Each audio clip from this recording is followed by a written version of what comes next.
Hello, me lovelies. Well, I'll be speaking to Paula Bennie here, who's actually she's here. She was fleshing herself out. Apparently, I've never heard that before. I'm fleshing myself out.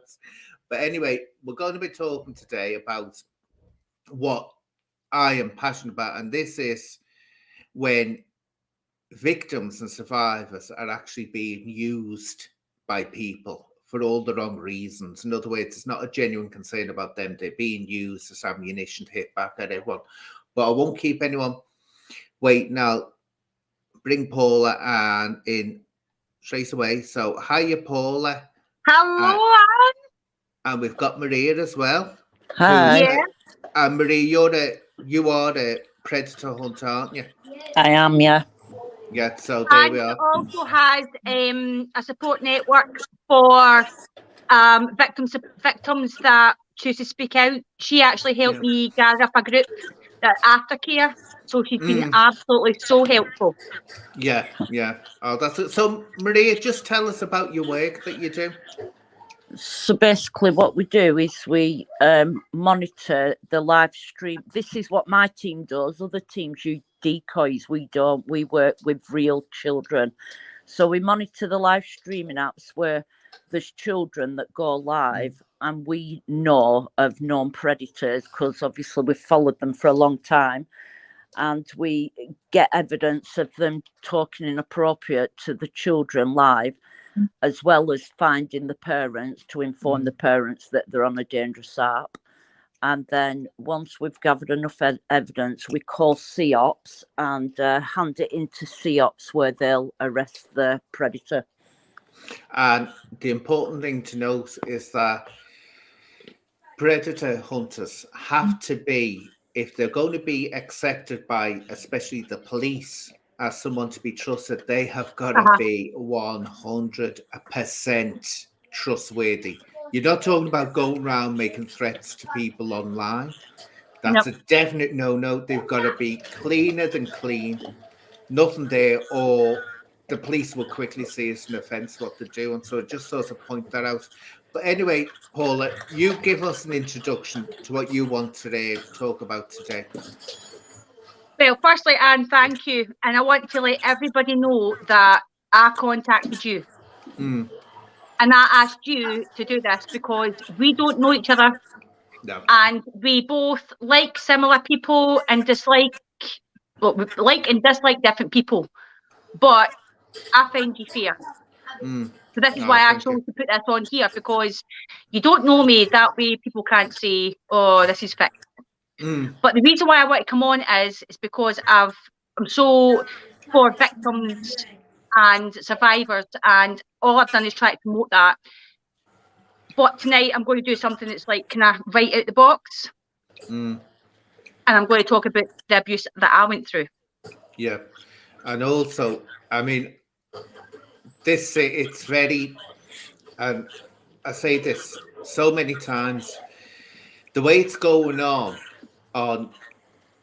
YouTube at the moment, it's getting too toxic and it's getting very, very dangerous for vulnerable people to come forward, because victims don't want to see that. Victims don't want to see people arguing. See that? No, it's not the right. I'm just as bad. I've argued with people and I've jumped in, and I'm not really proud of it. But the thing is, the way that I see it, Paul, is that when you hold yourself up as a protector of anyone vulnerable, never mind of abuse victims, let's say the elderly, you could be speaking up for the elderly, you've got to act in a way that is showing that you're not going to go off on one, you're not going to go screaming on one, cursing on one, or anything like that, because you're saying to yourself, it would be like, look, let's put this way, it would be like a police officer or a social service worker coming on to a social worker, coming up to you and going on like that. You go, wait a minute, you're not the right person for that job, the way you're carrying on. Your affect is totally off. That's not the way you should be carrying on. And I think they forget that it's just, but we will get into, because you can't avoid the elephant in the room, and we'll get into this first. is someone was asking, here we are,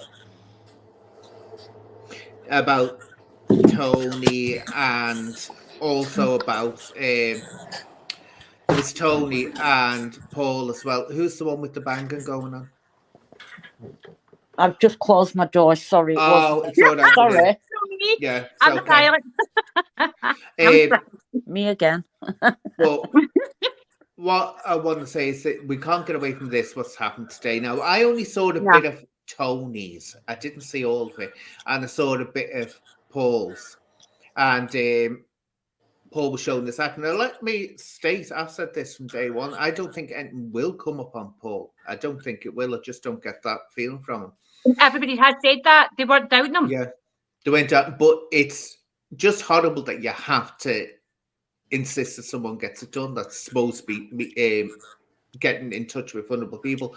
But what is worrying, and I've said this, is I'm sorry, his whole affect and the threats and the threats of violence that he was going on about, that's not acceptable when you're supposed to be trying to attract vulnerable people to you, especially if it's women that have been through abusive situations. You don't have a man then going, they're going F this, F that, they're going to get you in all this business. They're just not the right people for it. I'm sorry, they're not. The victim sees someone with aggression and especially with no empathy, they are going to back away even more. Yeah. I mean, it's too much. It's the most bizarre situation. So even if everyone was clean, and I'm talking putting Paddy in this, are you kidding me? Paddy Conroy with the way he carries on and the kiss and every line is the kiss with him and the threats he makes. No, even if they were as clean as a whistle, they're not the type of people that should be doing things like that. Yeah. They're too volatile. They're too much. One thing that got me about Paul, which hit me straight away when he was saying about Tony, he said, well, I don't think Tony should have to do checks. I don't think Tony should because there's no room in the environment. No, he should. It's just... Could anybody walk into a school, a nursery, a place of care and say, give me the job? Yeah. Because I have nothing to prove, so just you give me the job. I've nothing to prove. Exactly. Okay, there you go. Go and watch all these vulnerable children. That it doesn't work like that. And I think a lot of the way it's come out with me is I've been very, very argumentative and I've came across angry a lot of times. But again, that's when I do that and then victims contact me and say, see the abuse you get online for standing up. Could you begin to imagine the abuse we would get? Yeah. And that's why they're not coming forward, Dan. Oh, definitely. And the thing is, when you say about not getting all heated and emotions getting up, of course emotions are going to come to the surface. You can't help it. People get, this is what I used to say in the police, right? You get someone and they'd be really, upset, very upset. Yes. What you had to understand was they were facing a situation which they felt was totally out of control. They felt that no one was helping them. They felt that wherever they turned, they'd be scared, especially if it was someone who was a victim of domestic violence. They'd be terrified because they'd have nowhere to turn. They didn't know whether to trust the police or not. And I could understand that. So I used to say when they kick off, I'd understand why they were kicking off. And I'd think, they're not kicking off at me. Any other situation, this would be a person who would be, no problem at all. And that's why it happens. But the only problem I have with social media for it, and I've said this for years since I saw it all happening on Twitter over the VIPs, was it's not a healthy place to actually go into chat rooms. It has to be controlled. Not the way we're here. If anyone starts at scream, and I've said to people, I said to you, Paula, didn't I? Hi, Paris, darling. I said to you, it's going to be just me, you, and Marie. It's going to be no one else. It's going to be no popping on. And the reason is that it's not a subject where someone can come on and then there's a big explosion. I've came to you because I have spoke occasionally about things that's happened in my past, but I've chose to come on your channel because I like you and I like your channel, regardless of what people think. And you do let people have a voice. And again, you're very, very serious when it comes to subjects as sensitive as this. So this is why I've come on. And when you speak about the police, my third set of abuse that I got when I was 15, we went to the police, but it was my word against my stepfather. Because nothing like that had ever happened before. And this was back 1993. I was 15. And I went to the police station. I remember being there from 1 o'clock in the morning to 3 o'clock in the morning with my sisters. Sat and gave the statement. And do you know what? See, to this day, I could still recite the statement without even looking at it. And basically, it was a case of there's no evidence done that before. But we will look into the physical abuse you've all endured. But my sisters didn't want to do that. Yeah. So I just went, right, okay. So it was basically dropped. But I had to go and stay with my sister. The social services were involved. My mum turned against me. It was my stepdad. My mum turned against me. Called me a liar for everything. I was going through school. I was going through my GCSEs at the time. And everybody couldn't fathom how I was being so calm about the situation. But see, in my mind, I was like, I've been through this. This is now the third time. What I'm learning at school is going to determine my future. They've kind of destroyed my childhood, but I need to focus on my future. I went to my sister and stayed at my sister's house. I had to move for there because she wanted to go on with her family life. I went to stay with my auntie. And I was in high school at the time. I went from high school every day on to the local chip shop, and I worked from 4 o'clock to 11 o'clock every night. And it got to the point where she actually sat in front of my social worker and said, I feel like a stranger in my own home, she has to go. This was family. You know, family. And I was like, really? My sisters thought that I was just, I don't blame them, but they thought that I was just lying just to try and get out the house because they'd endured everything I'd endured. And I was like, no, why the lie? Why the lie? And that's when I broke away for everybody. And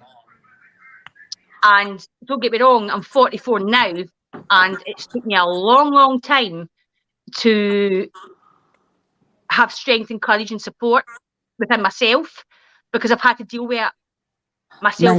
She still has her off days. Yeah, Maria will tell you, no, I have my off days. But and it's like when I try to give support to people, it's like because I've got the understanding, I know how it works. We can all be on top of the hills one day and then right down. Now I lost my mum like that. I still don't talk to her to this day. My view is you can't miss what you never had. It doesn't get me upset talking about my abuse because, again, like I say, I'm 44. I've got 3 amazing kids and I look at them every day and I go, I never failed in life. I never failed. And I was insecure a lot of my life. My first abuse started when I was 9-year-old.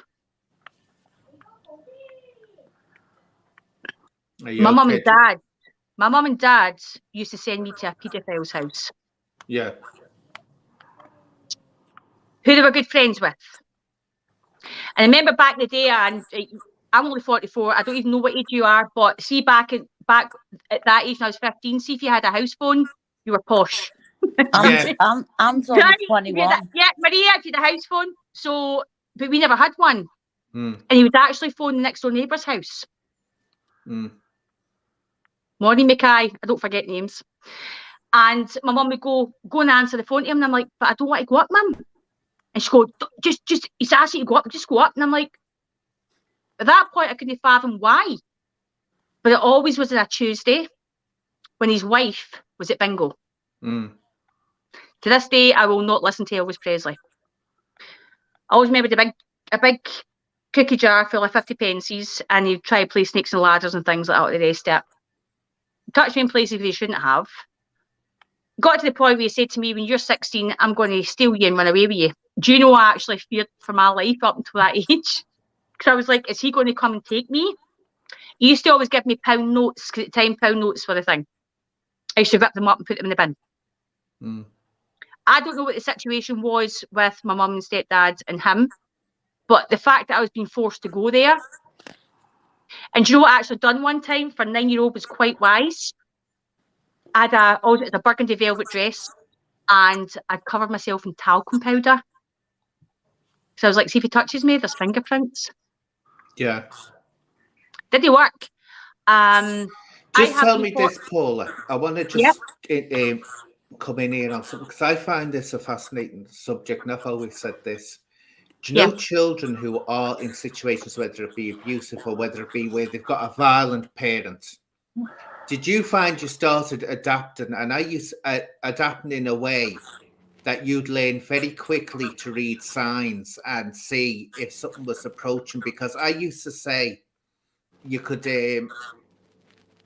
sort of predict the monster when it was going to make. In other words, you were forced to be an adult as if you were being hunted at that point. And I'll explain that right now as well. Yeah. When I went to my stepbrother and I tried to tell him about it, he's not a couple of years older than me. He told me it was normal. And then he says, it's called Barbie and Ken. How old was your stepbrother? Sorry. He was 11. I was 9. Gosh, was he getting abused as well then? No. Wow.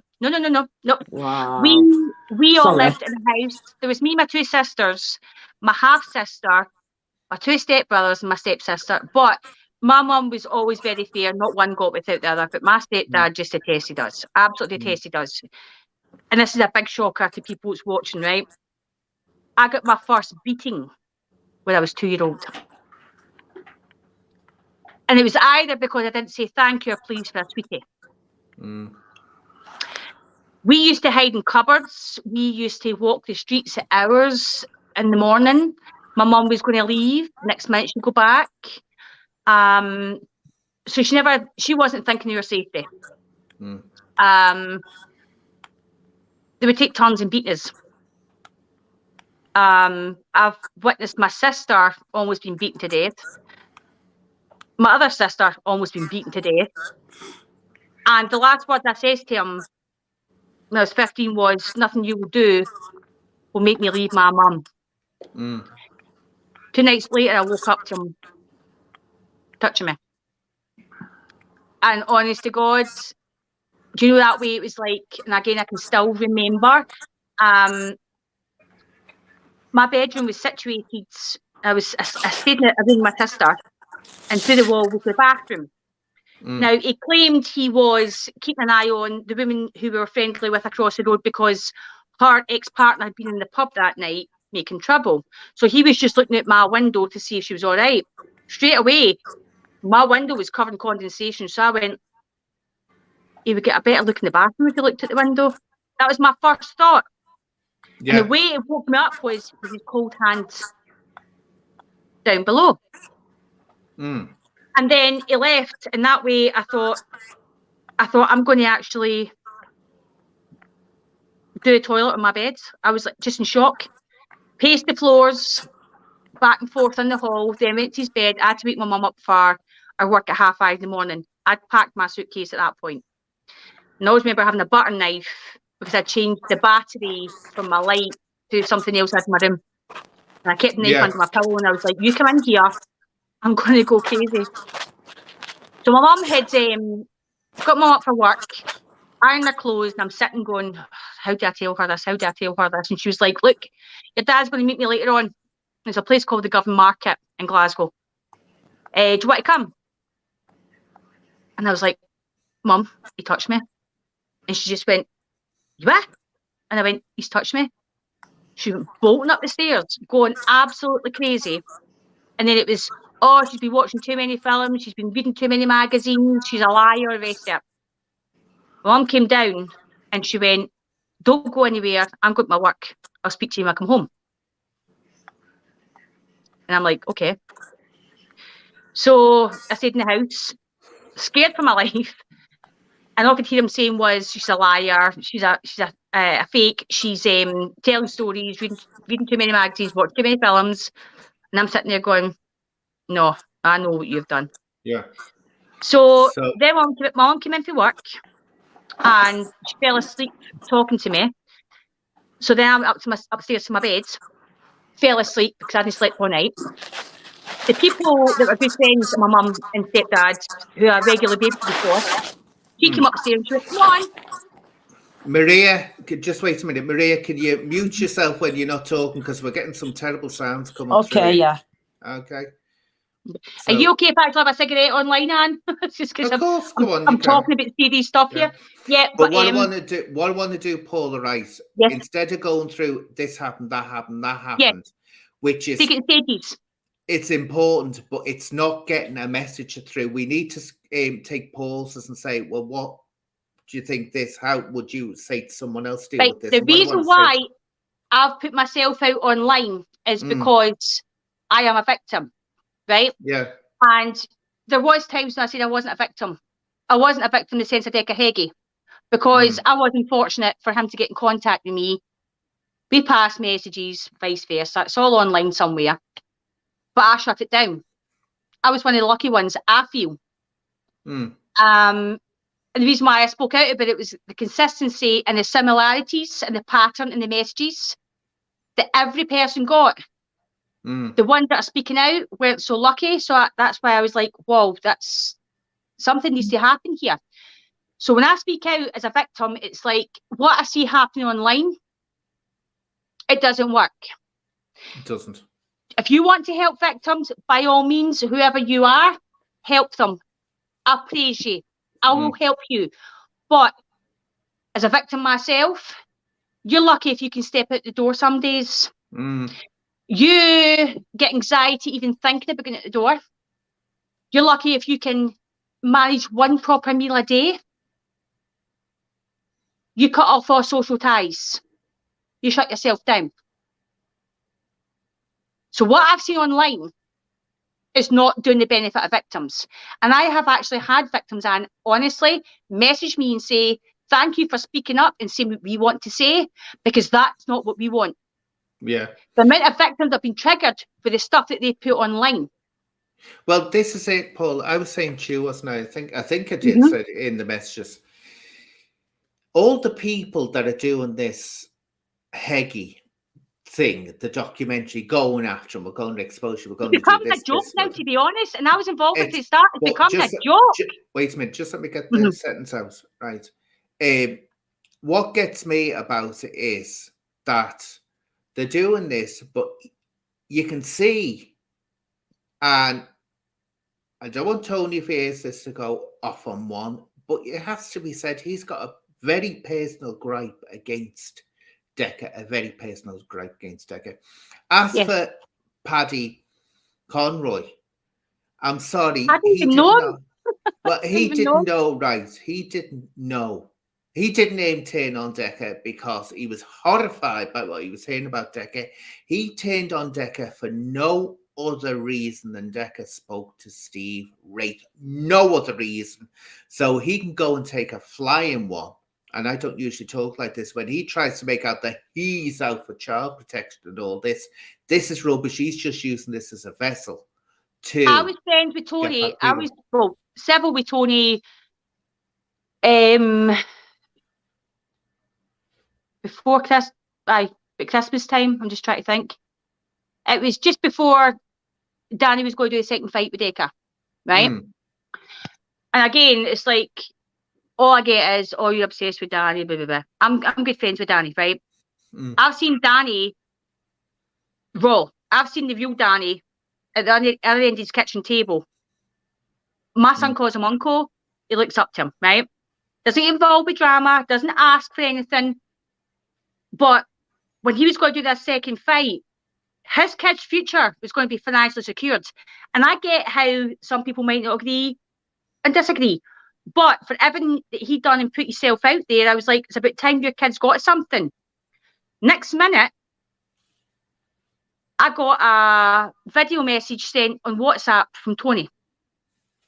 It was a real proper man. So I watched it and I went, I sent my voice note and I went, is that about me, Danny, or anybody else? And it just texts back everyone.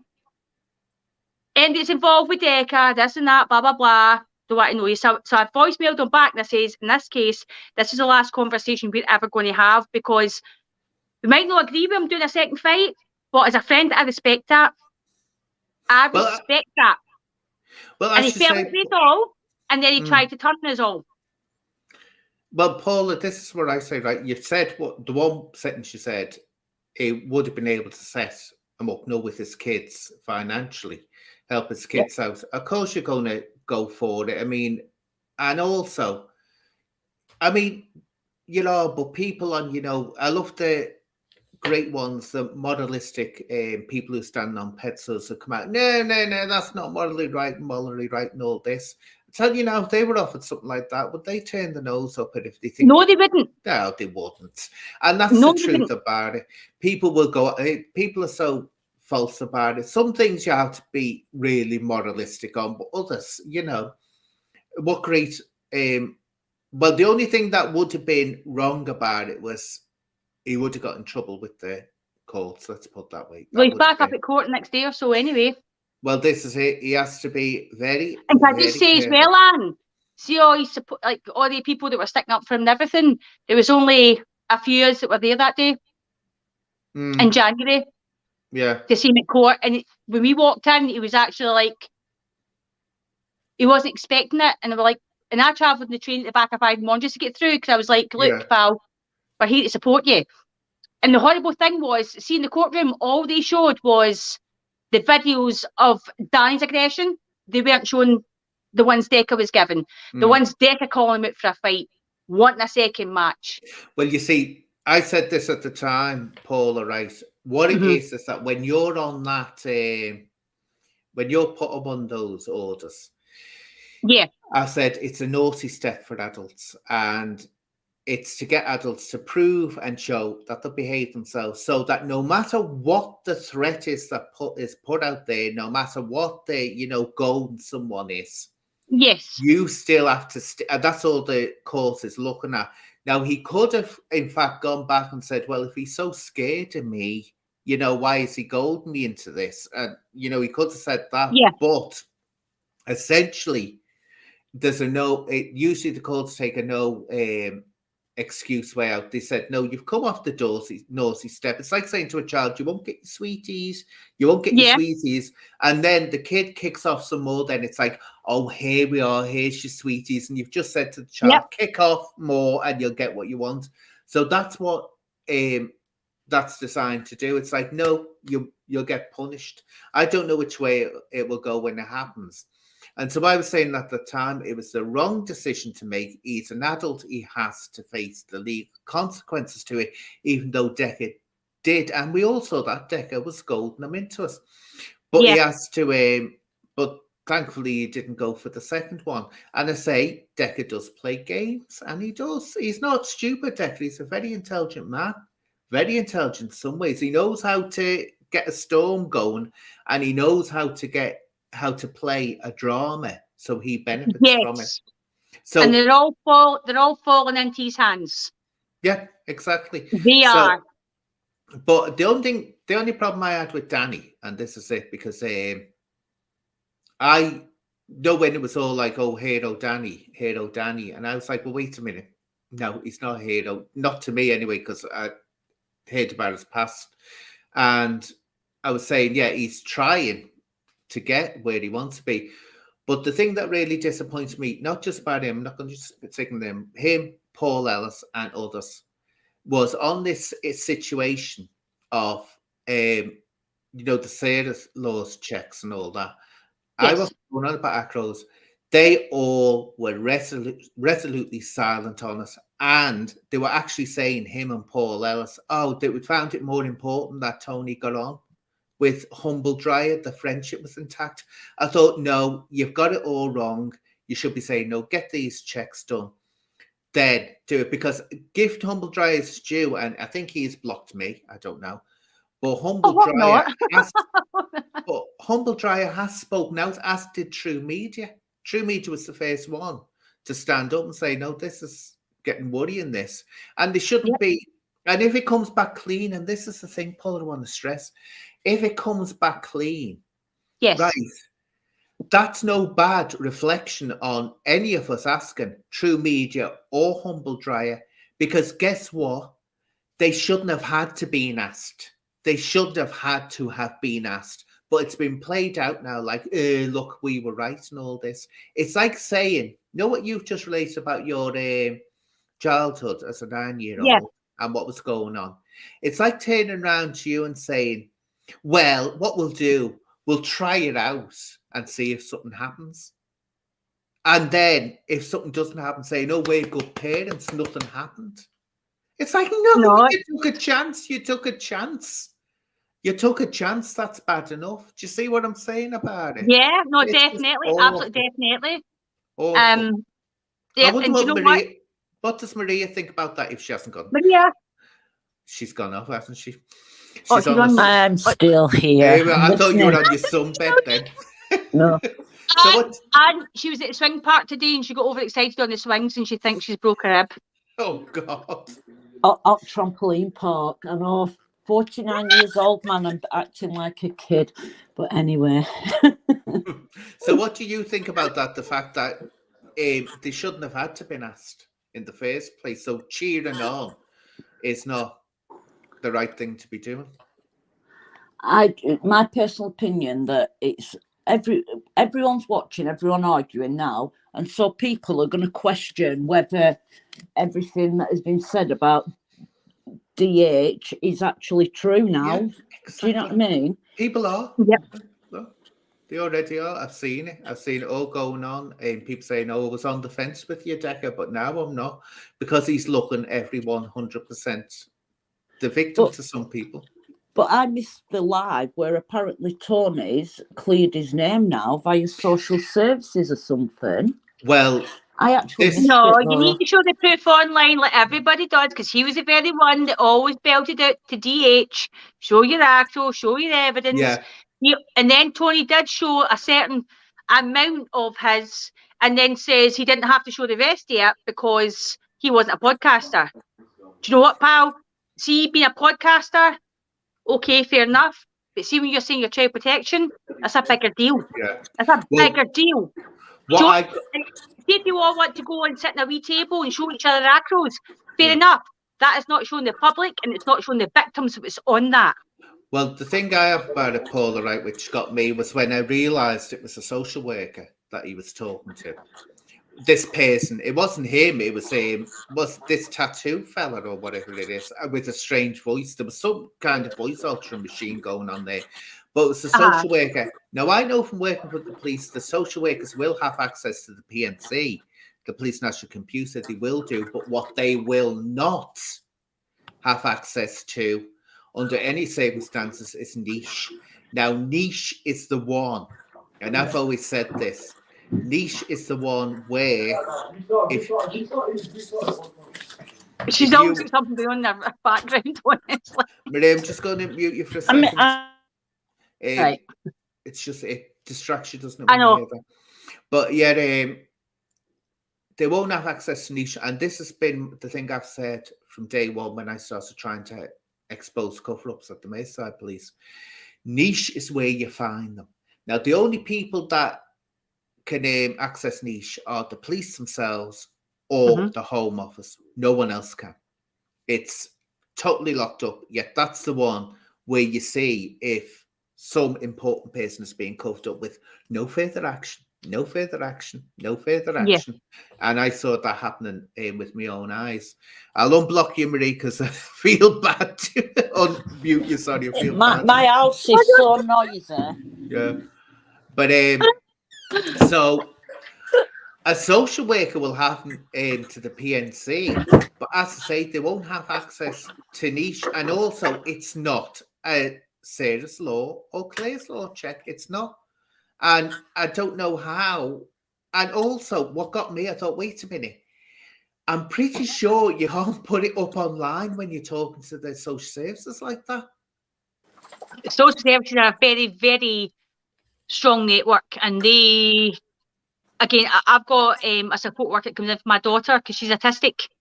Mm. and she's 11 years old. And I've got a support worker actually from the CPS, Child Protection Services. And it's not, before anybody thinks, because you know we're going to get negative stuff on this, but anyway, it's because I'm on my own with my children. I don't have family support. I've got two sisters that live a wee bit away. They would be there in a heartbeat if I needed them. But it's just me and my kids. Sadly, my two youngest kids' dad passed away 4 years ago with cancer. So actually, I used to stay in Fife, and I moved to Glasgow to get more help for her. And I've got to honestly salute the support services that I've had for them. It's immense, you know, and they are very, very for victims' children, male, female, which I do want to kind of highlight some point as well, is there's not a lot on male victims, it's a lot on female victims. But like the help I've had is immense. Some people disregard them, but for speaking to them when it comes to as a victim, these people have no clue. These people online have no clue. No clue, and that's the important thing. Now, Kelsey's made a good point here. Kelsey comes on and makes some brilliant points. After nearly 3 years of operations on DH, he remained intact, and I think some were just that desperate to do something. Be the one who finally got him. It became more important than the victims. Now, that last line, it became more important than the victims, is so true, and that's literally why we're on here now. That's true. And see, when people were coming on and saying to me, "Oh, you're arguing blah blah blah," and I'm like, no, I'm defending people that are fighting for victims. And if I see you doing something wrong, and don't get me wrong, say I put something up, my anxiety will kick in, and I'll go, should have done that. I won't name this person, but I speak to one of Decca's victims a lot. And I got her story, and see the fact that she commends what I do. Even somebody commented on YouTube last night. I see one positive comment dissolves multiple negative ones because you're a victim and you're coming to me and saying, please keep speaking up. Now, the only reason why people come to me, Anne, is because I started becoming known on YouTube for defending and speaking up. And then people were like, I was getting message requests on Facebook and emails saying, can I talk to you? And I've always said, look, I can't be the one to sort your issues or sort your problems, but I'll put my hand out. If you want to talk to me on the phone, if you want to vent, you want to stress, you want to get everything out. If I need to come and visit you, I talk to people in DV relationships that are too scared to leave their house. They can only contact me when their partner's left. Yeah. And what I think them is, see if I can even travel through your area and you can meet me for a coffee somewhere, I'll give you half an hour of my time. And that's it, done. And then I had, like, Maria had helped me with the aftercare team. I was getting T-shirts made up to promote the support, gift baskets for people that can't even get to the front door. And I never asked for a penny because this is what I wanted to do. And because I've got to that point in my life where I know what I've suffered, I've managed to pull myself up out of that. And I just want to show victims that you will get there. There is light at the tunnel, even though numerous people say it and you don't believe it, there is light at the tunnel and you will regain that strength back. You will. And that's why I just want my story out. But I would never ask for a penny. No, that even if you did, Paula, that doesn't matter. That's not the question, because if someone's got expenses, there's no harm in them asking for money. That's right. So if they're doing something that's possible, there's no problem. Aren't we, the British, very uptight about money? Oh, it's a dirty word to the British with the American. I don't know though. I see a lot on YouTube asking. I did sit and go, you can't take it with you.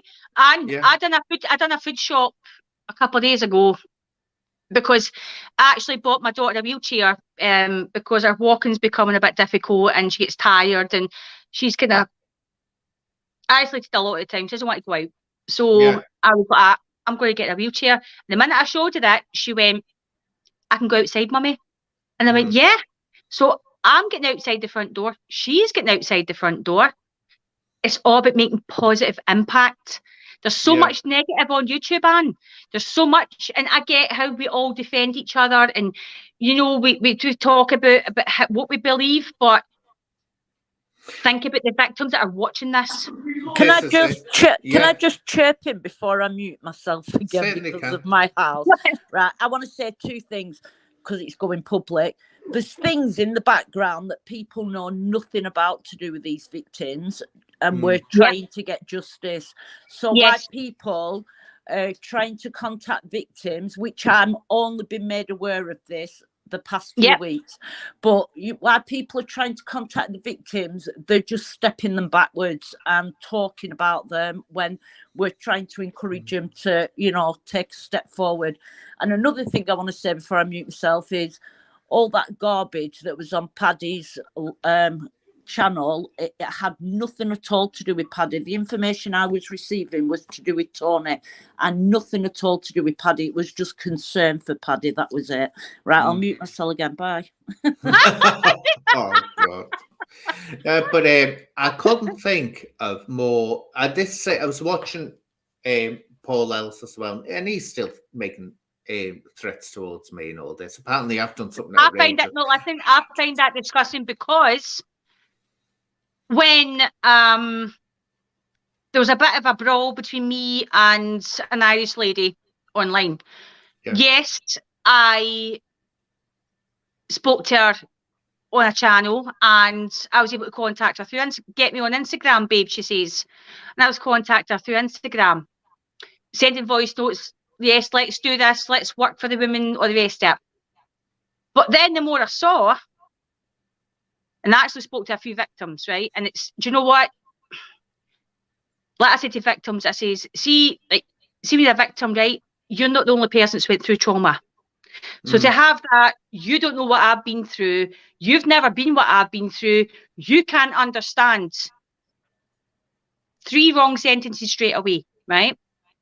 Because there's a big population that are victims, whether it's domestic violence, abuse, trolling, we're all victims. So I kind of changed my mind. I put a video up and the way I put it was wrong. Wrong. But that was just me portraying myself. Next minute, a barrage, a billion. Numerous channels that are male. And then Paula Ellis put a video up about me, True Media and Bell Ringer. How it was 2 grown women having an issue and they should let it settle. So see the minute I seen Paula Ellis and MMA philosophy attacking you, I went instant hypocritical, contradictory. Oh, tell me about it. Yeah. Wrong. And the fact is, and again, it's like people, the majority of them, it's males are laughing and things like that. But do you know what I find more disgusting? The females. Yeah. And again, it's like, again, at the end of his last video was a jokey thing saying, yeah, bitch. So wrong on many levels. See, no matter what, let's just clarify that. Call you a bitch. MMA philosophy. Yes, call you a bitch.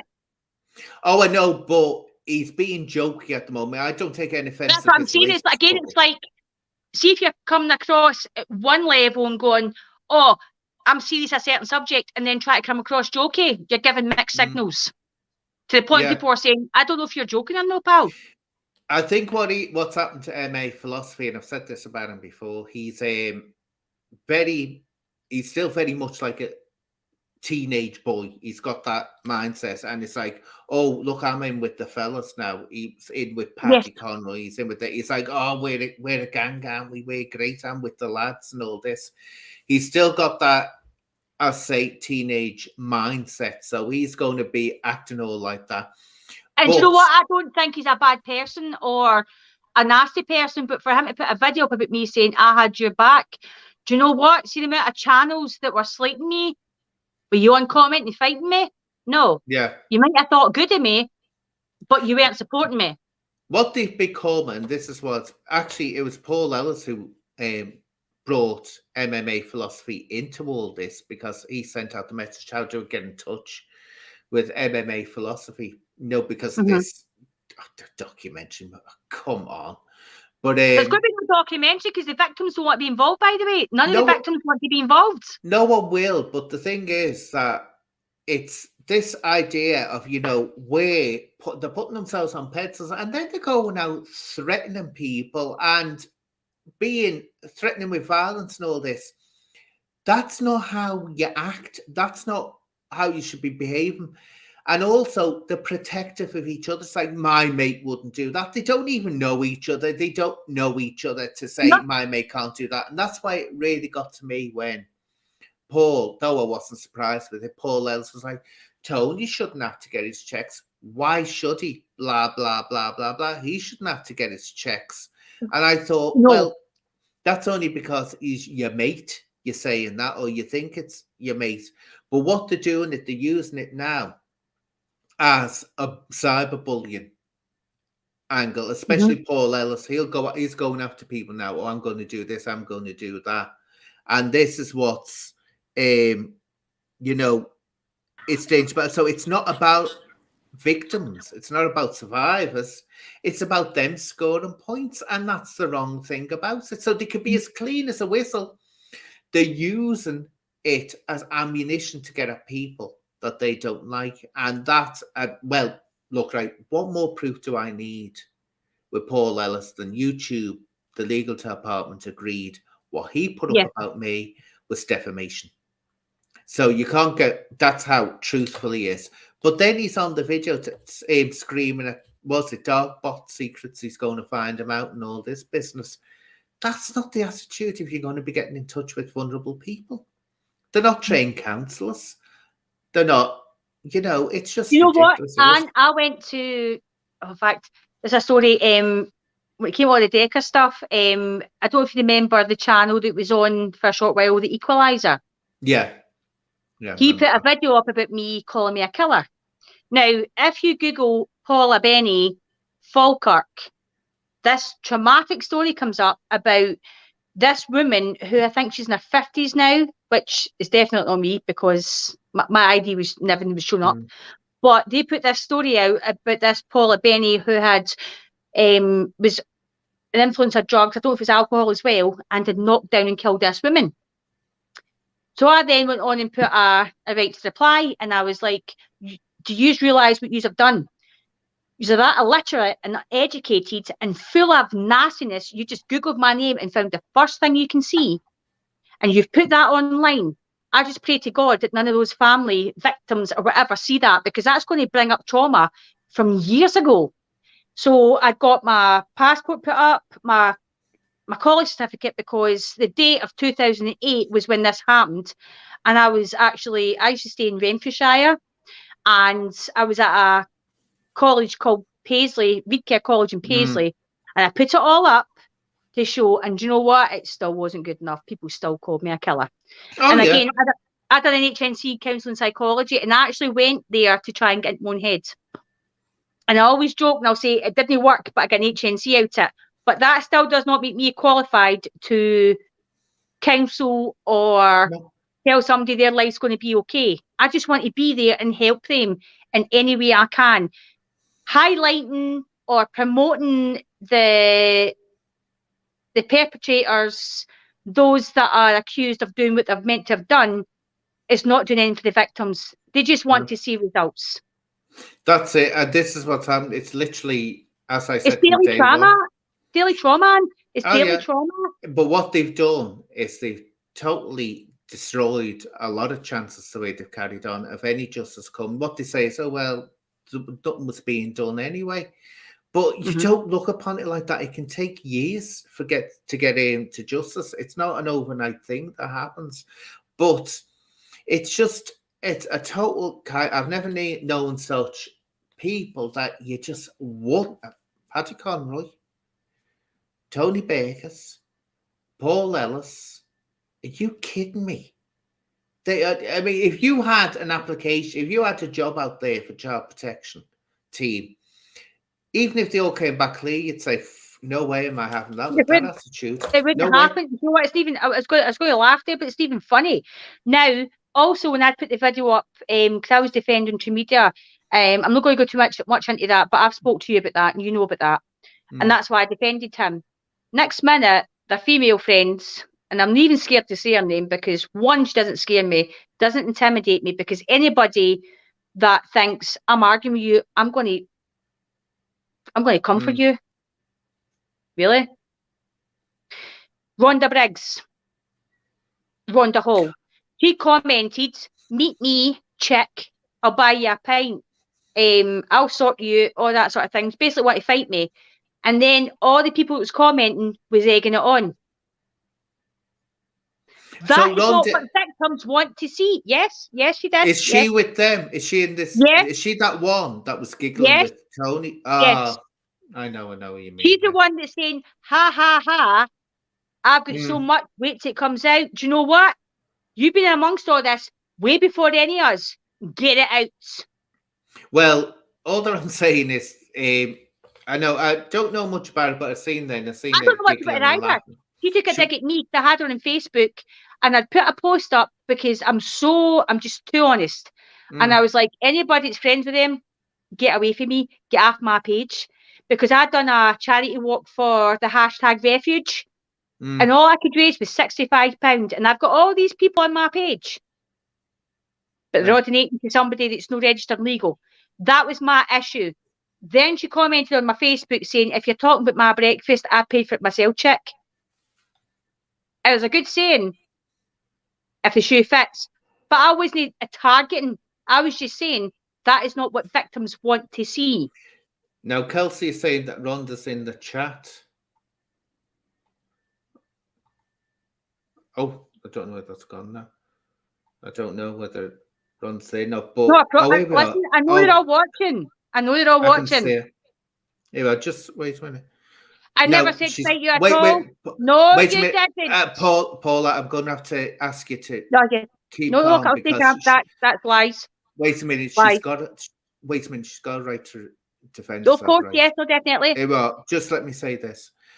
Wrong, Paula. I never said to fight you at all. I said to come see me. We can talk. Don't worry your little head, Paula. It will all be coming. Now, this is what I don't like. I'm not being nasty. I'm only telling you what was put online.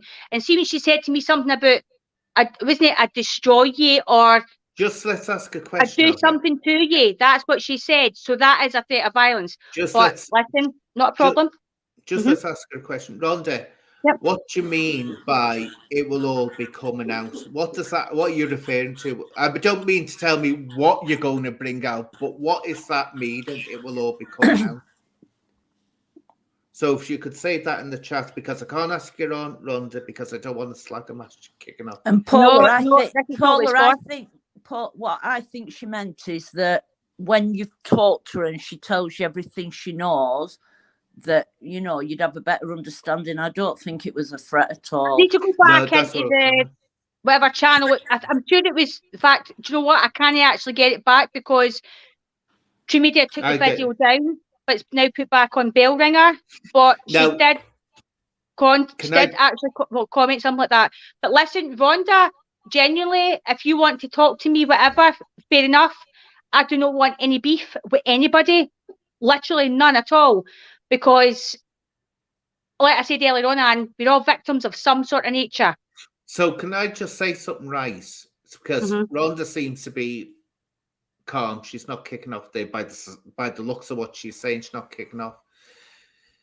I'll put out there, would you be all right with Rhonda coming on for a few minutes? Yes. To talk about this? And Rhonda, would you want to come on? Because I know it's not open. I don't want to fight. I'll be civil, very civil. I've never known Rhonda to be bad, and that's just me being honest. You know me. No, so do you want to come on, Rhonda? Do you want to come on and have your say? Because it's... So just wait to see if Rhonda replies that she wants to come on or not. It's up to her. No, she's okay. So she's okay. She doesn't want to come on. So what I suggest we do is just we'll get off the subject. Yeah, definitely. I say, but if at any point the two you get together and talk about that's. I think because Paula's had so much hate and attacks so much that she reads into comments a lot. Do you know what I mean? I'm always having to talk to her about stuff, and she'll admit it. So yeah, honestly, Rhonda's always been sound. Honestly, she has. No, definitely. Listen, again, I didn't know her, but again, I was only speaking as a victim, and victims are coming to me and saying, "No, I don't agree." So I was like, "Well, clearly, I know I'm talking sense. They are talking sense," and I did. Yes, what she was saying about meet me or the rest of it. Meet me, I'll buy you a beer check. And then there was another one about, it was violence. It was something to do with I'd bash you, I'd smash you or something like that. And she'd put it on true medias. And honestly, on my 3 kids' life, that's what I saw. But done now. Yeah, done. But if we can resolve this, perfect. But what I'm saying is, this is also going to go right off the subject of why we're here today. And you know, I don't want to do that. What we've got to say now, we've heard what's happened, because now it's going to go open up into actually what this means of this victims being used, because we need to get onto that subject. Victims actually being used and exploited by people, which I've seen so many times, so many times of people doing that. And it's like, oh, I'll get that person on. And then they use you as ammunition to hit out at someone else. And that's what actually infuriates me, because people don't know. And then the person's dragged into this massive controversy then that they weren't expecting to happen. And all that they were saying, they thought someone was supporting them. And I've always said this, people, be very careful. Don't know how many times I've had to say this on YouTube.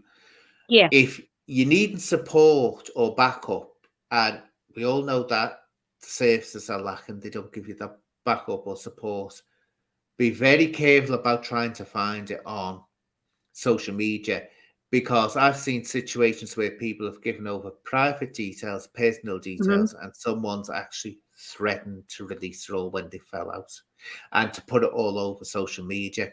So you've got to be very, very careful about what's going on, because it's just too dangerous, and they do come on. But it's like when this is one that happened, and I was so annoyed by it. Paddy Conroy was in my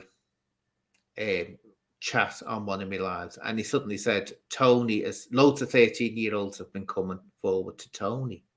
And I went, what? I said, no way. I said, you can't be talking to 13-year-olds that are potential victims, as he claims. Now, that showed me, and that backs up what I said. It wasn't true, apparently. It wasn't one bit true what Paddy said, but you can tell by Paddy saying that it's a game too. It's just hey, I'm getting back at you, and laughing, in that room. I don't know why you'd be laughing. And I pulled this. It's a joke. It's a joke. I've pulled people on this before in when they've been on, and you hear them talk about a serious subject, a really serious subject, like I say, child abuse, and suddenly you'll hear them talking about something, and they're laughing and giggling, and they're accusing someone of being a map and all this business and that. And it's like, wait a minute, how can you be going from saying that you find it serious what's happening to children, then you start accusing someone of being a map, and then you going laughing because you think it's funny? Oh yeah, they do this, they do that. It's like totally off, Paul. It is. They haven't got a clue. They haven't got a clue what they're dealing with. They haven't. And that's they've not at all. They've no. And again, I've had a lot of kind of negative stuff and positive. We all get it. But and I've been online. Done my interview. I done a live with Steve Wraith as well. Done quite a few. But I'm like, to that point, my last video I put up, I was like, I'm coming off YouTube. I'm not going to do this, because people are saying it's all for the subs and likes. See, if you can reach 1 in 5 or 6 out of a dozen, you're doing something. If one victim managed to see the video that's been put up and it helps them, that's the benefit you're going to get for that. So it's not about subs and likes, nor the rest of it, right? Because see, at the end of the day, these people don't know you. They're just following you. They're just following what you're putting on. They don't know you personally. So it took me a long time to kind of take a step back and go, don't be affected by the negative. Well, this is the thing about it. It's hard, but also have to point out one thing which people don't talk about often. There's actually people who claim to be survivors and they're not. Now, I remember with the VIPs, it became clear that certain people, you could tell by the being there, I think this is someone. What it was, people were getting a lot of tea and sympathy, and your part, we'll support you and all this. Come in, we're going to cuddle you and all this. And it was like tea and sympathy. What's that thing that people get when they keep on injuring themselves and going to hospital because they want the attention? I forget what it's called. Munchausen's, is it? Oh, right. Munchausen's. Well, it would be like you could tell that I could always source a sense of think this person is just saying this for the sympathy and the support. And they usually come out with something like, the way you say you're a victim, right? They wouldn't say they were a victim. I'm a warrior. And I'd like, warrior. So that makes you a warrior, but yet you're on there being very much a victim the way you're talking. And though there's nothing wrong, the world said there's nothing wrong with being a victim. People but if you're constantly trying to promote you're a warrior, you're not really. You're suffering. But what you get if anyone actually questioned them or anyone said anything that they didn't like, oh, I'm a survivor of sex abuse, and they're attacking me. It would be like a ball band. Now these people, I say, this child protection team, if they saw someone that was just making it up about Decca, just to get attention on them, they'd lap it in there. They'd have, oh yeah, here we are, come on. And as I said before, once you start lying about someone, no matter how bad they are, guess what? You've lost it. Because the person's going, and you can see what's happening now, which I predicted would happen. I know. And it's just ridiculous, it is. But so if you ever come across anyone you thought that they're not genuinely a survivor, they're just someone that's out that feels that they need that sympathy and support. Not that they're bad people necessarily. No. They're just lonely people, I'd imagine. Lonely. And they sort of want to be given the people that I speak to, like I said, that they're in DV relationships, they've been in bad relationships, have managed to get out it, and victims of abuse. And that's the ones that have contacted me and says, I went through this, such and such. But see, to be honest, but the only person I've ever seen do that was my stepdad. Died wolf. Do you know what I mean? It was like just like that. I've never ever came across anybody, and I'm very, very wary of everybody I speak to. And again, it's like when it comes to YouTube and online, people say, "Oh, watch this person, watch that person," and I'm like, right, okay, fair enough. I'll talk to them. See if I choose to give them information on me, and they turn on me for that, then I just need to learn for that. Yeah, that's it. Yeah, and that's you just learn. You learn. You learn. You don't take it, let it destroy you. Kelsey's just said here, one important point to me is that encouraging people to disclose abuse online, then it being commented on publicly, can compromise any future court proceedings. So you see, exactly, that's what's happened in Decca's case. That's what I said would happen. If any of this is genuine, it's going to be destroyed. But the whole thing about I say the way they're carrying on, and I keep on referring to this, the kickoffs, the threats, and all that. Yes. That is not the way. And they want to just turn around and say, right, we're giving this up because it's just going nowhere. And they're the most unlikely, I say, trio that should be doing this. And also with Paul, as I say, he's just using all this as a bullying tool, a cyber bullying tool, which he'll eventually get his comeuppance because he'll push it too far and then he'll find himself. If you believe it that much, take it offline. Yeah, that's it. If you think that's true what they're saying. But it's it's a subject matter that can't be, and this is another thing, it's got to be, if you hear Maria speaking and you hear you speaking, what it is, it's much, much calmer than what you'd hear on some others, they're screaming, I know, and they're coming out with beast and all this business, and this business, right? And yelling and all this going on. And the N-word nonsense, well, I'll say nonsense. All these bad people don't even deserve to have a label. Well, they don't even deserve to have a label. The thing is, That's though, the thing.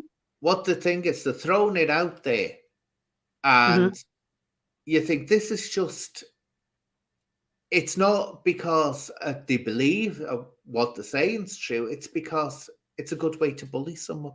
It's a good way to try and hurt someone, to get at them. And that's the wrong way to go about it at all. Because if you start doing that, let's put it this way, say that it comes out that they start accusing someone and they come back as clear. That's destroyed the whole image and everything. But Maria, you know, when you come across situations, what does it take for you to take action and say this person needs confronting? Oh, we have to get loads of evidence. We have to prove that they are actually sexually exploiting the children online. So Maria, it's and I had actually a situation about a month ago, Maria. Somebody contacted I'm just going to mute son. in case there's noise. Okay, my son had somebody contacted my son on the PS4, wanting to call his mobile. So I sat and I went, Mike, tell him, Mike, you can contact you, but your mum's in the room. And then the three bubbles would come up, disappear, come up, disappear. Just trust me. So instantly, I contacted Maria. And I was like, this is his address, blah, blah, blah.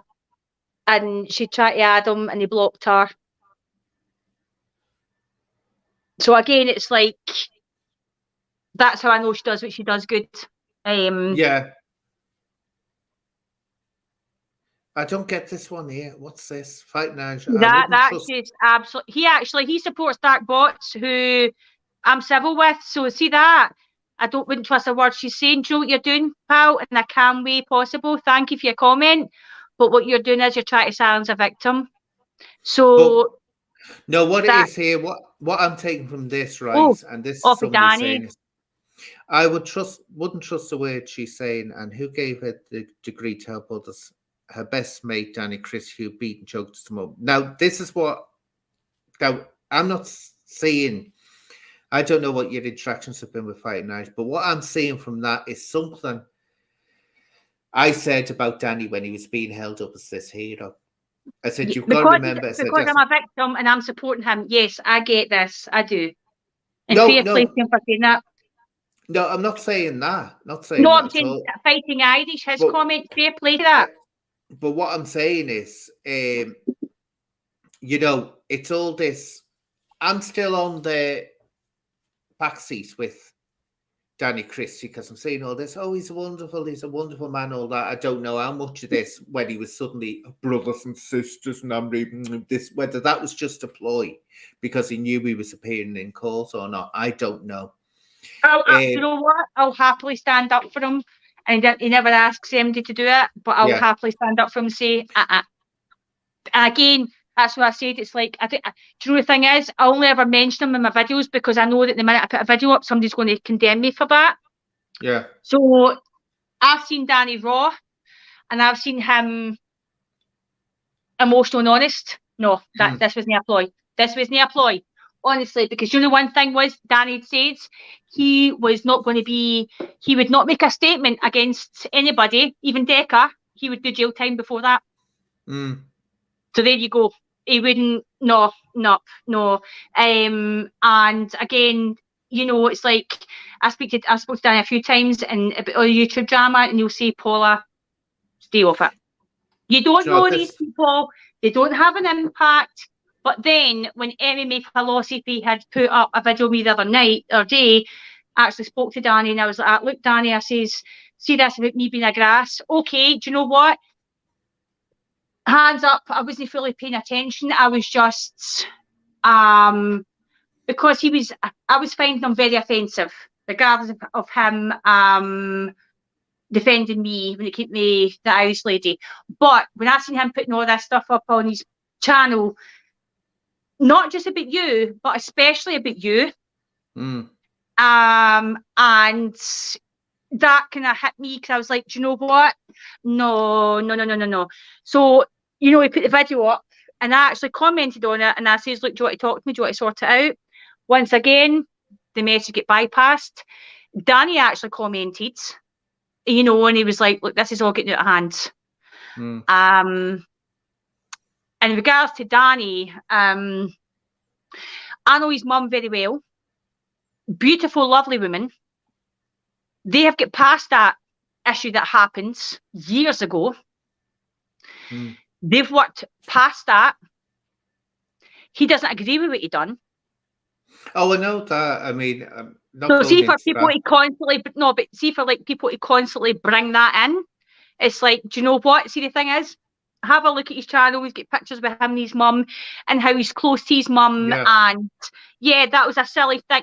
And he done the interview on my good friend Lee Robson, Bad Blood podcast. And he spoke the whole truth.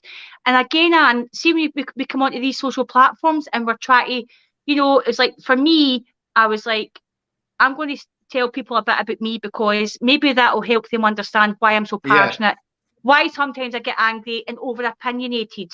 I'm not always right, and I do step out of line sometimes, and I do open my mouth without thinking. I'll hold my hands up to that. Well, this is Stu, I just want to address this issue because he keeps on going on about this, right? And said plenty boot. Why do I have Scottish people follow? Do you know, I'm like a magnet for Scottish people. They just that sounds like Newcastle. That sounds like Newcastle. Is it? I thought that was Scottish. No, see if it was a boot, it'd be ABOOT. Oh my God.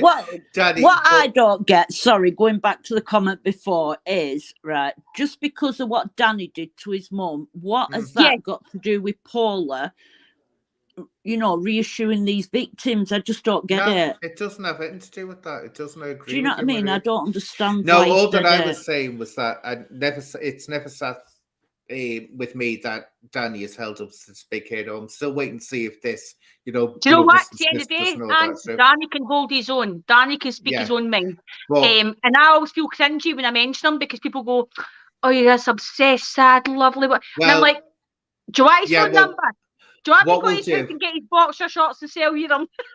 Yeah, but what we'll do is just let's get on to this one. And you said plenty about Danny, but sit with Craig crazy.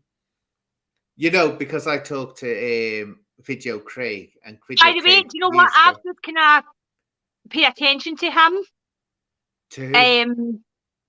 And I seen the video with him and Paul for Fighting Trolls. And it was like, I thought it was a video I get to Paddy or something. I do like Paul for Fighting Trolls. He's never done me any harm. He's got issues and needs help and support. And see everybody again. Do you know what, Anne? See, when you put your issues and things online, you might not mean to portray it. That I don't know where. I'm going to tell you now, Paula. Right, I haven't got a clue where you've taken what he's just said. No, but Craig. No, you were saying about Craig. And that's what I said about the video with Craig and Paul against Paddy Conroy. This isn't talking about that. This isn't talking about that. This, that's. I thought, what's she going on? Keep me right, Anne. Keep me right. anyway, nobody's going on about. You know, Craig attacked a woman years ago. Yes.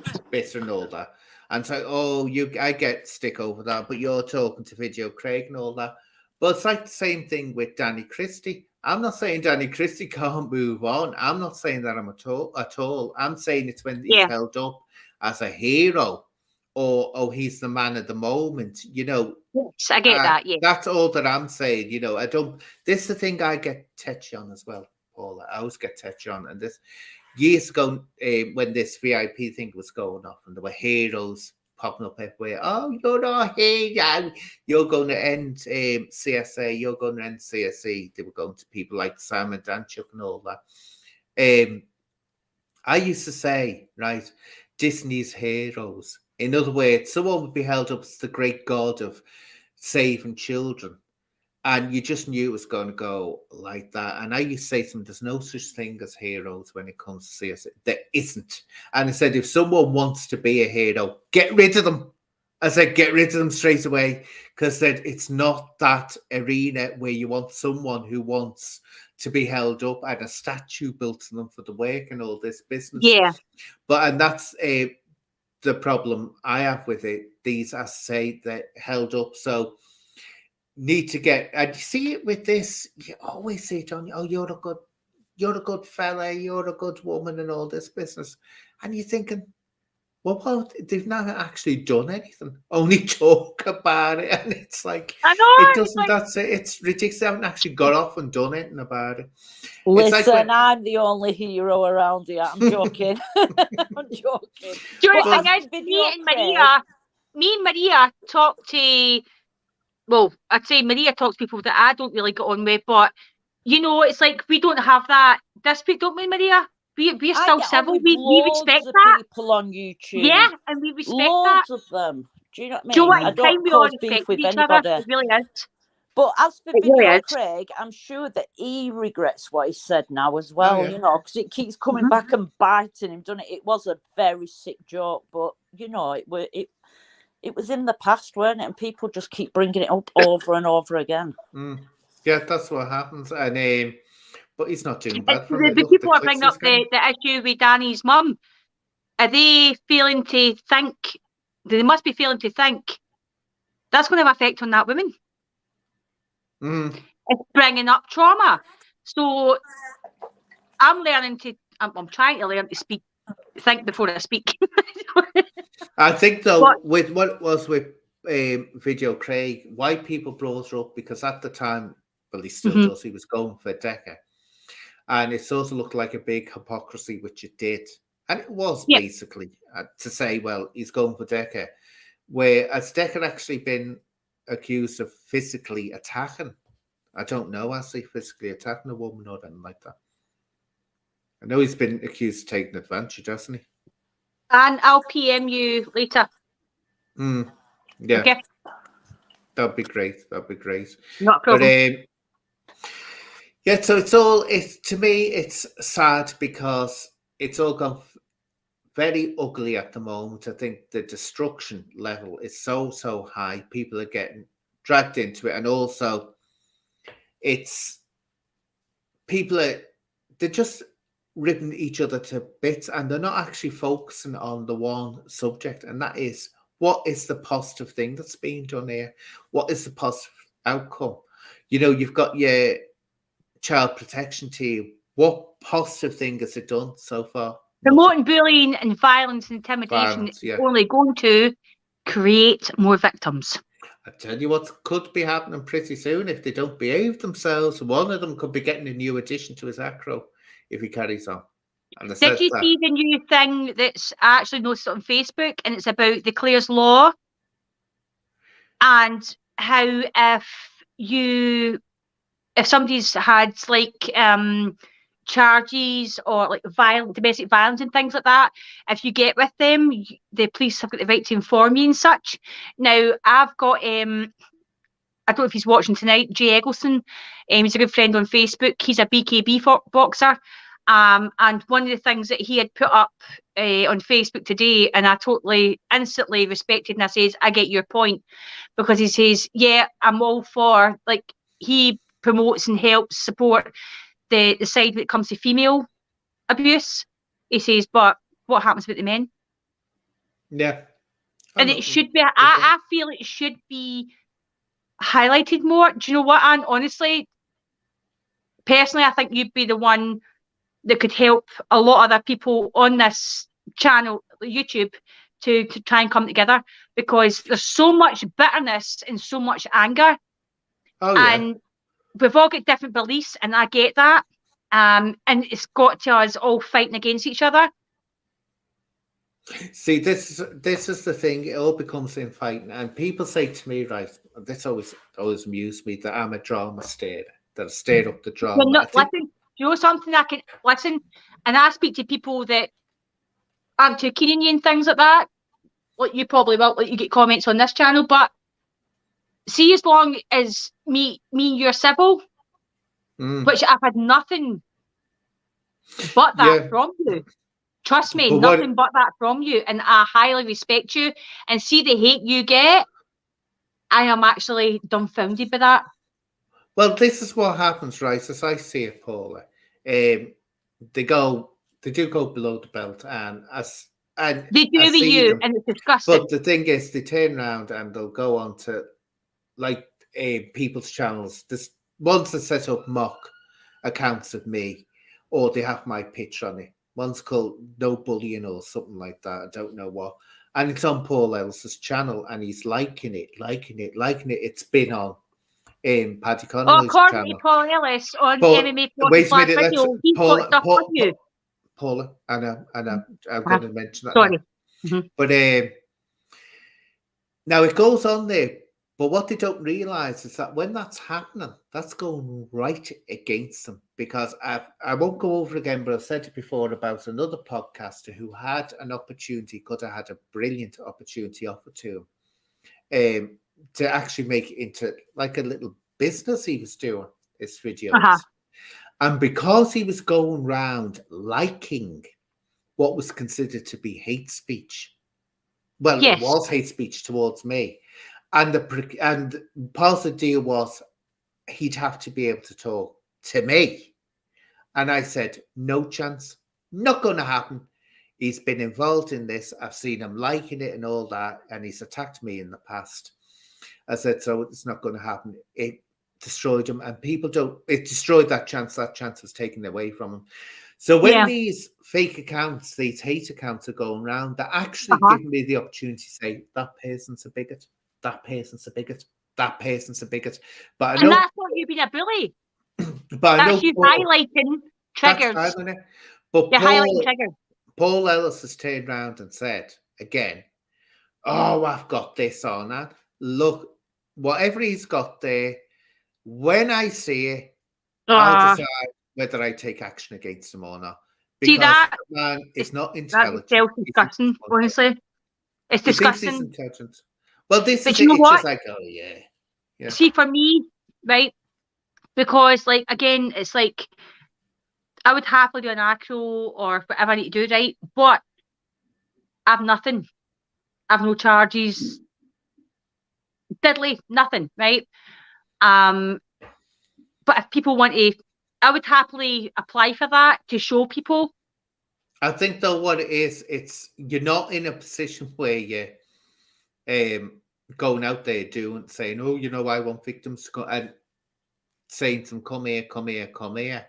Now, where Maria, she'll back this up. If you're going out there actually encouraging people to come forward, then you have to get your checks done. That's it. There's no doubt about it. Once you're in that situation, you have to get your checks all done to make sure you're safe. And it's also knowing that when someone comes forward, where to pass them on to if they have to be passed on to some other agency.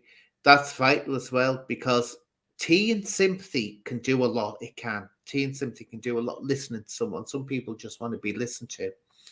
But sometimes you think this person needs more than this, and they need to get the help they need, and they need a professional. So it's getting them into the professional hands to get them there. Not just like, oh, well, what we're going to do, tell me a story, we'll use it for our own personal gripes and vendettas. They already know their story. They already know it's embedded in their heads, and they know their story. So it's a case of, right, and no disrespect to them whatsoever, but what are they going to gain for those victims by putting their stories out there? Nothing. The people that I speak to come to me because they've seen what I've said online. And we'll contact each other, and it's like, I'll say to them on a daily basis, how are you? You okay? How's things? I know the people that I can't contact until they contact me. I won't force them to get out of a situation. I won't push them to get out of a situation.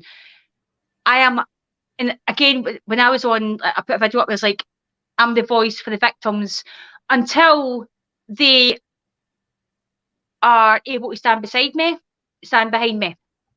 And then people kept saying, oh, she's just trying to take control of the victims. And I'm like, no, I'm not. I'm just saying, they want me to be their voice. So until we can, that's one saying I've kind of gained. It's like, see, the more hands that join on, the stronger the wall builds. Yeah. The harder it is to break. See, That's what I do. Honestly. Yeah, here we are. Paula is humble, okay. I like him. He's from my area.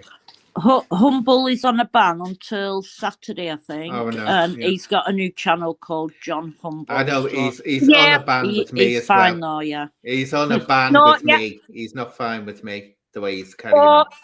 We need to, I hope we can sort that out, though. I do. I tried to. It's not going up. No, what it is, I don't know everything. I thought John came on here and sorted it with you. Oh, no, he thought he did. He didn't realise one thing. I was doing this. Yeah, I wasn't buying a word he was saying. I wasn't buying one word he was saying, but I left it at that. But when he's going around, turning around, saying stupid things about me, and I don't know, I've said it, I'm not saying it again, don't know whether he's on something or whatever, but he just makes sense half the time to me. And then he's saying that he's convinced that I'm some trilby and a Svengali is controlling me and putting ideas in my head and all this. But when he said that I said that Decker shouldn't have to show his acro, I thought, you were just talking rubbish now. I never once said that, never once said it. So as long as he stays in this little corner and keeps away from me, fine. Stay in your lane. I'm staying in my lane. He can stay there. And he's going on, when he was on the show, that's it. When you see me doing this, Paula, when someone's trying to explain something to me, I'm not buying a bleeding way, and I leave it at that. I don't actually go more. I'll take that for good because you've not done this once tonight, so thank you. That's it. So if I suddenly go, and then don't actually draw it out here, you know that I'm thinking, I'm not buying this. I'm not buying it. So, but do you know, this is what's happening on YouTube at the moment. People feel like they have to take sides. Where with me, I'm friends with John Humble, I'm friends with you, I'm friends with this person. Do you know what I mean? I don't take anyone's side. I'm just me, and I stay in my own lane. Yeah, and but people feel like they have to take sides, and it's wrong. Yeah. But again, it's like, that's what I like about you, Anne. It's like, we might not all like the same people, but you don't judge a person on that. The only thing I don't like, right, and this is what drives me, and I've got rid of a couple of people, blocked them because it really annoys me when they do this. It's when someone is kissing up to you and they're sympathising and they're agreeing with everything you say. When you're talking about someone, say I'm talking about Paul Ellis, and then they'll appear on Paul Ellis's channel. Oh, I agree with you, Paul. Oh, it's like you've just come on and you've sucked up to me, tell me how you agree with everything they say, then you've gone right on their channel and sucked up. That's different from just being on two channels and sort of like listening to what's being said and commenting. That's playing sides in my book. It's like, oh, I don't want people around me like that. That's just me. I can't say I like people who let you know where you stand with them. Exactly. And it's like, again, like I said, there's people that you like that I might not agree with, and vice versa. But it's no inflicting our lives, right? And it's like, again, I know you've got like issues with certain people. I don't know how it still stands with True Media. No, but listen, I just want to put this out, right? I am not educated for so much when it comes to YouTube and all these channels, right? I'm only going by what I've seen and received. And there's been certain people that's had my back, right? And I know there's a lot that you don't agree with and things like that. And again, this is why I came onto your channel, because it's like, it's not about who we hate or who we disagree with or dislike. It's like, what can we do for the greater good? What can we do to resolve this? It's the way, it's all down to experiences now. You see people and how to carry on and all this. That's the way you look upon us. And so you make your own judgment. And I wouldn't say to anyone, because they're following True Media, the only one I pulled up on that was Humble, because I'm sorry, I've seen people going in this and I've thought, wait a minute, these people were with the American podcaster who's a bigot. and they were friends with him, and True Media was, and all this, real out and out bigotry, and which is turned into anti-Semitism as well. And it's like, no, don't go making out. And he seems to attract them like magnets. And that's why I first started turning off Humble. So some of the people you've got in there are just way off. And that's why I don't like True Media, because he was part of that set. And that's my personal issue with him, my personal gripe with him. And it's like, I won't associate with anyone like that. And that's it. Because you've had issues, and that's got to be respected. This is it. And like we were saying about no experience, it's all down to experience of saying about emotions before. You see, when you've had experience with someone and you've had a negative experience with someone, you're going to respond emotionally to it in a way when you hear that person, mentioned or whatever. And it's just one of those things, but you don't turn around and say, it would only be, I say, the only time I'd block anyone, I say, is if they're coming to me saying, oh, you're wonderful, and I agree with everything you say, and then going back to the other person and saying, oh, you're wonderful, I agree with everything you say, and all this, when we're in the middle of slagging each other off, to put it another way. It's like, no, you're not being honest there. But that's just the way life goes, doesn't it? We're not all going to like the same people, and you have to just accept that. Just understand. Definitely understand. But yeah, of course. And it was like, the first live I ever done was on The Honest Truth, and I was called on, and there was, I think it was True Media at some point. I'll mention the name, but Chris. Oh, do you mean mouthy, gobby, horrible? Yeah. Who disappeared when I said about the acro? Disappeared the next day, never to be seen again. Yeah, again, and I'll be so honest with you, right? I don't know him personally, but he's always been civil with me. He's always backed me up and things like that. So a big hi out to Chris. But I know you don't I got on with him. But no, it wasn't a matter that I didn't get on with him. That's respectful. And again, no, I'm Paul, aware of the people that you don't like and get on with. Let's put it this way, Paul. This wasn't a matter of not liking someone. This was a matter of a man who I didn't know, madam, and this happens with a lot of them. And all that I can say, and it's out there to keep on saying to people, I'm not being up, go and look, because I keep on Chris, saying... I'm going to have a word with you about this. Because you're not putting on anywhere. Chris, me and Chris are never going to get on, because the only I'd like to say him is in a police cell. And that's the truth about it, what he did. And the way he carried on. Stalking me online, letting me know he was stalking me, making it obvious, wanting me to know, calling me a nit, a creature, a thing. But the one thing I'll never forgive him and Bobby for, I'll never forgive them. It's the day after my dog passed away. They went right for me, cutting into me, and it's still up there, the video on True Media's channel. Just look for it.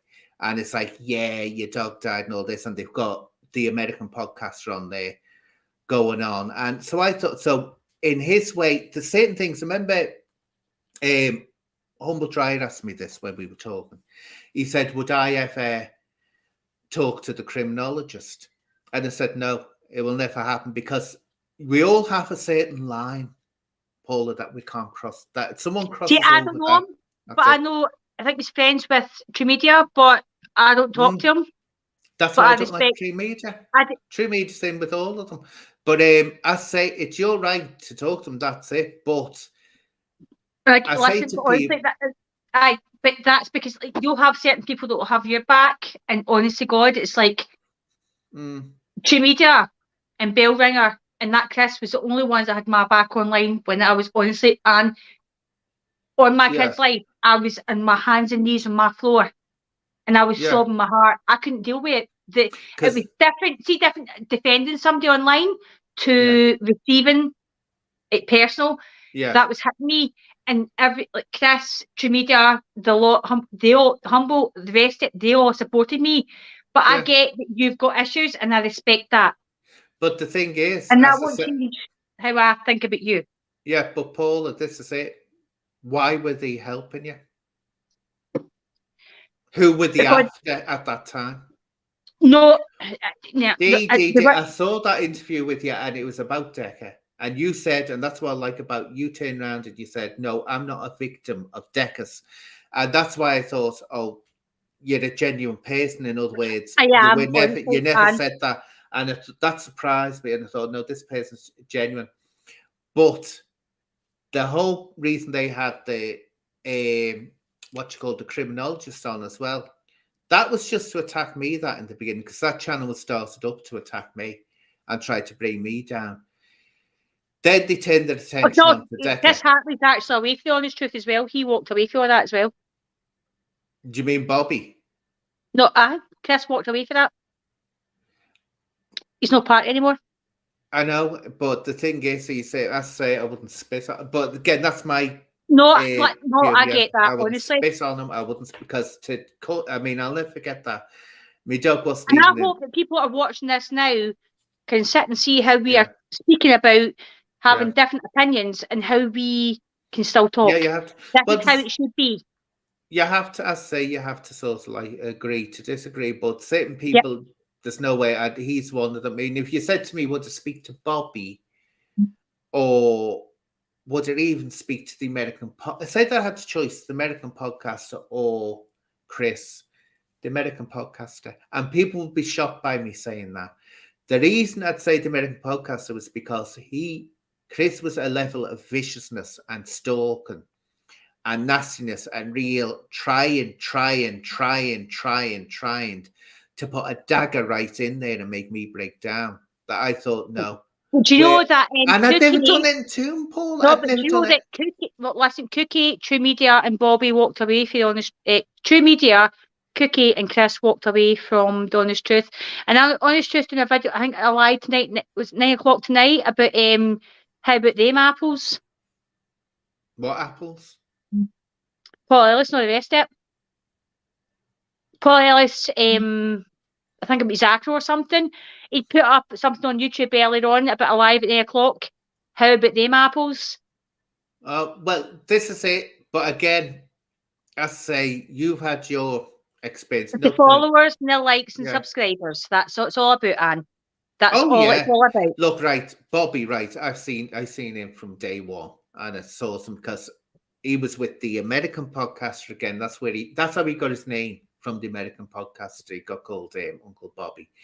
And he just out of the blue cut into Sean Atwood. And I thought, never known you, never met you, why you're cutting into me. Then he started up this channel for the American podcaster. And Chris never knew who he was, never heard from him. And this is what annoys me, Paula, right? Never knew him, never spoken to him, nothing, but he's going with full out hatred. I hate it. It's a thing and all this business, screaming into the camera or the mic that he hates me. I'm a thing. I'm a creature. It's a man and all this business. So I'm thinking, what have I done to you? What have I actually done to you? Hate me if I've done something to you, but not because your friend was kicked off YouTube because of the hate speech he was giving out and going on. But the reason I say I would sooner speak to the American podcaster than I would to Chris is the American podcaster we did go to battle with each other. So he could say, well, I've got a reason to hate her. Chris has got no reason whatsoever because I've never had a wrong word with him. But the reason to hate me is because you've got a voice. Because because I wouldn't take our hatred. But anyway, we're getting off the thing you want. We were getting off the subject. But what I want to do is start round up now. Now, Maria, you've been in the naughty step, haven't you? There too long. I want you to start talking, Maria. Hi. See, I don't believe. Do you know what it's, Paula? I don't always believe. I think she's having a sneaky snooze when we're, talking away. So, do you want to say anything about, the exploitation of victims and what your views are on this?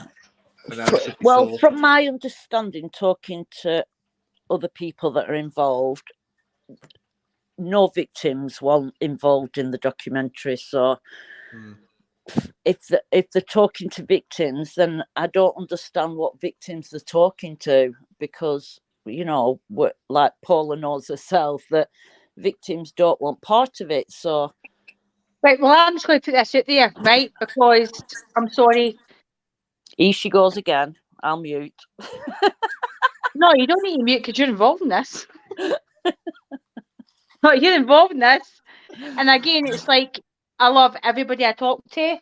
I respect everybody, but see, comes a victim, I put them first. Right, so, Maria, the video Tony put up about the voiceover of the victim, right? That wasn't confirmed with the victim. Yeah. Did you do that, Maria? Yeah, can you not tell it's my voice? Yeah. But it wasn't meant to be put out until is this what you were going to say? I'll It wasn't meant to be put out until we found the victim and until it was verified. So, Maria, just because this over talk and go now, I'm going to tell you, Paula, now. Mute your bleeding self until I give you permission not to. Mute yourself now. Me? No, Right. Paula. Mute yourself. Go on. Yeah. Mute yourself. I want Maria to. Yeah, here we are, Shelley. Here we are. Here we are. This is for you, Maria. This is for you. I'm muted. Gosh, I've got on everybody. She's muted. She can't hear anything we say. She can't hear anything we say. So go for it, girlfriend. What's she really like? Go on. What's she really? Yeah. Like? So I did the voiceover thinking it was going to be for the documentary, but it wasn't meant to be outed until we found the victim and we made sure that she wanted it to be used and that she was safeguarded, which it hadn't been done. So I went to Tony and asked him to take it down because obviously I'm a safeguarder of children, but obviously I can still safeguard adults as well, which I do when there's adults online that have got disabilities and stuff. Regardless of that, he went off at one of me and just, he said goodbye, Heggy, and just blocked me. But so it didn't go down to plan. Did you get the feeling he was using you or using us as a ammunition against Decca? Well, we can't find her. We've tried to find her. We're still trying to find her, and we can't find her. So I don't know. I can't say. It could be all. So anyway, I'll put you because you want to talk about because you mentioned this to me, Paula, and I remember you saying about this. So what's your take on what happened over the victim statement? Yeah. When I'd first heard it, straight away, I knew it was Maria's voice because I talked to her. And when I spoke to her, she was like she just said to you there, she was like, that wasn't meant to go out. They were, and this is a turn for me, but when it comes to Tony and Paula, if they were going to do the greater good for the victims and like have people pre-record their statements, by all means, but get the statements off them and the permission of them first, right? Maria done that at the goodness of her heart because she was like, they're going to get in touch with the victim first. And then Maria got in contact with me because she was concerned because he put that video out and she was like, that victim's been contacted. Maria's main concern was, would that victim be triggered? Yeah. Because remember, you were fuming, weren't you, behind the scenes? I was fuming because that could trigger a victim. Yeah. And then Maria politely had asked Tony, please take that down. And he just mocked her. He actually mocked her. And I had that with Tony myself. That's wrong. I've heard a few people, he tries to get you to put stuff out online. And he did that with me as well. Put this out, put that out. And I made the biggest mistake in doing what he said when I first spoke to him. And I don't know if it's still on his channel. And it was a video with my voice, not my face. And it was my camera was facing my worktop. It was like, Decca Heggie, your time's coming, on the rest of it. Because Tony told me about the victims, what he'd done to them, on the rest of it. Then I became more known on YouTube. And then the victim contacted me. And I will PM you about this, Anne. A cracker on YouTube who intimidates this victim, who is trying to force this victim to go to the police because she needs to do this for all the other victims. But you hear this. stick with me. You'll get compensation out of this. So, who's that Paula Bennie? What's she doing with all the pot noodles? What does she know? Do you know why he was saying this? Because I'm in contact with this victim, and I'm like, to her, do not ever do anything that you're not comfortable doing. That's exactly right. Exactly right. Because you've got to give the power to them. But this is what's getting very, very disturbing, Paula. Can I just chirp in? Yeah, another thing about this apparent victim is another thing I was worried about is that it had got out there, and with the story that was told, Dekaregi could, sorry, I've said his name anyway, could remember who it is and give her shit. Sorry, I'm swearing on it. It's all right. But you know what I mean? And that's another thing that worried me about it also. So yeah, that's the thing. Anyway. That's what I want to highlight when it comes to Tony Bucket, right?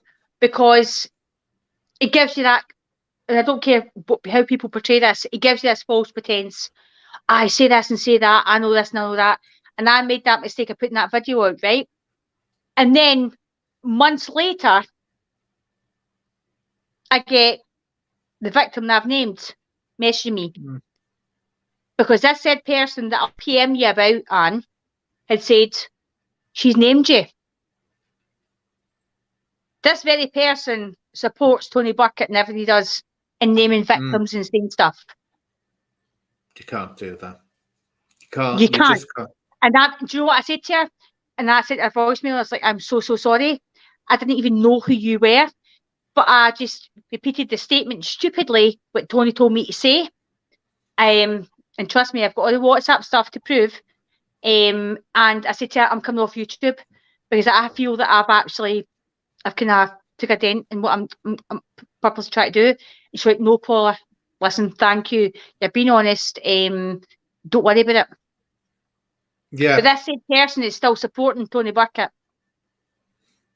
Yeah. But this is the problem. See, I think what I'll do, I'll start winding But I don't blast it all out online. I don't promote it on YouTube or social media. But what we've got to turn around and say here is that if there is anyone that's being approached by anyone, not just anyone on YouTube, of course, yes, be very, very careful. Really, the only place you should be going to is the police if you're going anywhere, or going to your doctor, or going to someone for advice.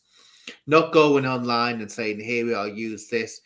But this is going to end up exploding. It, I say, and I keep on saying this, even if all these people are clear, their sales laws are clear, whatever. And I don't think talking to a social worker is going to be enough evidence for anything. And also, it's very dubious about putting that out online anyway. I don't think you can put information like that out online.